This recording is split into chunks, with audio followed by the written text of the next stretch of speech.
स्वागत है आपका इंफ्रा टॉक से एक नए एपिसोड में। पहली अपडेट निकल के आ रही है तेजस फाइटर जेट से। इंडियन गवर्नमेंट तेजस फाइटर जेट को न कि नेशनली और इंटरनेशनली भी एक्सपोर्ट करने का सोच रही है। जैसे पिछले बार तेजस फाइटर जेट के 97 यूनिट को इंडियन आर्मी ने ऑर्डर किया है उसके स्क्वाड्रन में शामिल करने के लिए, वैसे ही इंडियन गवर्नमेंट अब आगे नेशनल से हटके इंटरनेशनल भी एक्सपोर्ट करना चाहती है। उसमें 3 कंट्रीज से बात चल रही है, नाइजीरिया, अर्जेंटीना और फिलीपींस से। अगर इंडियन गवर्नमेंट तेजस फाइटर जेट को इंटरनेशनली सेल करने में कामयाब रहती है, इससे 2 फायदा है। एक तो इंडियन मिलिट्री एक्सपोर्ट भी बढ़ेगा और दूसरा मेड इन इंडिया को भी बूस्ट मिलेगा। दूसरी अपडेट निकल के आ रही है कि गवर्नमेंट ऑफ इंडिया ने 2 इम्पोर्टेंट बिल पास किए हैं जम्मू कश्मीर के लिए, जिसमें 24 सीट रिजर्व किए गए पीओके के लिए, पाकिस्तान ऑक्यूपाई कश्मीर, जो अभी कश्मीर का पार्ट पाकिस्तान के इलीगल ऑक्यूपेशन में ऑक्यूपाइड है। और ये रिजर्व बिल में इन शॉर्ट में इस बिल में जो नॉमिनेटेड मेंबर्स होते हैं लोकसभा में उसके सीट को बढ़ाया गया है। जैसे जम्मू कश्मीर में पहले सीट थे 37 सीट, उसको 37 से 43 सीट किया गया और कश्मीर में 46 जो प्रीवियस सीट थे उसको 47 बढ़ा गया है और 24 सीट्स वो रिजर्व रखा गया है पीओके के लिए कि जब भी हम पीओके को अपने हिस्से में लेंगे तो उसके लिए वो 24 सीट्स को रिजर्व रखा गया है। जैसे पहले जम्मू कश्मीर को टोटल सीट थे 107, अब ये बिल लाने के बाद टोटल सीट बन गए 114। उसमें से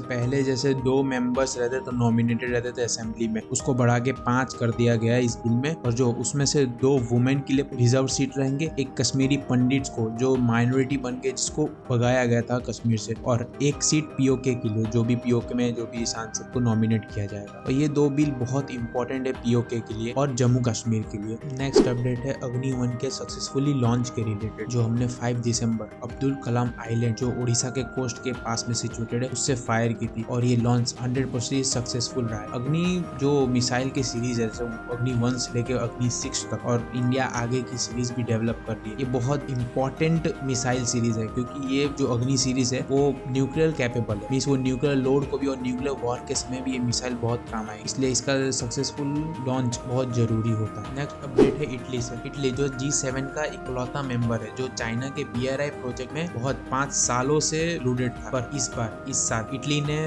फाइनली चाइना के BRI प्रोजेक्ट से निकलने का फैसला ले लिया है, जो इंडिया के लिए काफी खुशी की बात है। चाइना का BRI प्रोजेक्ट का एक road PoK Pakistan occupied Kashmir से भी निकलता है जो पाकिस्तान और चाइना को कनेक्ट करता है। अगर ये BRI प्रोजेक्ट सक्सेसफुल हो गया तो चाइना फिर पाकिस्तान को सीधा कनेक्ट हो जाएगा और वो इंडिया तो बिल्कुल चाहेगा कि चाइना का BRI प्रोजेक्ट बिल्कुल भी कंप्लीट ना हो, जो इंडिया के लिए एक और खुशखबरी की बात है और एक और नेशन ने पुल आउट कर लिया है चाइना के BRI प्रोजेक्ट्स। नेक्स्ट अपडेट आ रही है इंडियन नेवी से। अभी इंडियन नेवी के पास 2 ऑपरेशनल एयरक्राफ्ट कैरियर्स है, INS Vikrant and INS Vikramaditya, पर Indian navy 3rd aircraft carrier में भी इंटरेस्ट दिखा रही है क्योंकि इंडिया को मिनिमम 3rd एयरक्राफ्ट कैरियर तो नीडेड रहेगा अपने ओशियन को सिक्योर करने के लिए, क्योंकि जब एक एयरक्राफ्ट कैरियर मेंटेनेंस में होगा 2 एयरक्राफ्ट कैरियर जरूरत पड़ेगा, एक इंडिया के ईस्ट साइड में और एक इंडिया के वेस्ट साइड में प्रोटेक्ट करने के लिए। पर ये 3rd aircraft carrier INS Vikrant का ही रिपीटेड ऑर्डर होगा, means same to same INS Vikrant का ही जैसा ही होगा। और इंडियन आर्मी जो इसके बाद एयरक्राफ्ट बनाएगी वो लगभग INS विक्रांत से काफी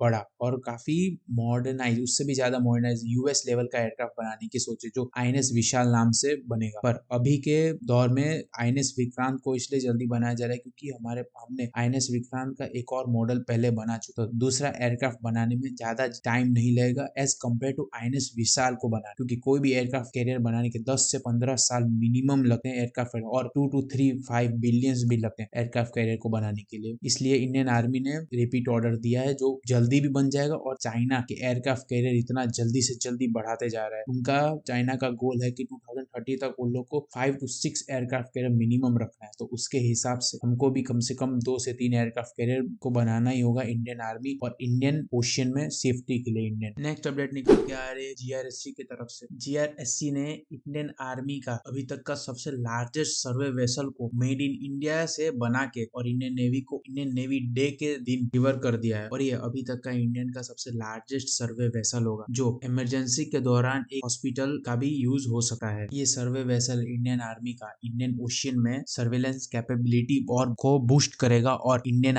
ओशियन में जो भी इलीगल एक्टिविटीज या फिर जो भी एनिमी के द्वारा कुछ भी किया जाएगा तो उसको इंडिया को और बेहतर तरीके से जानकारी मिलेगी।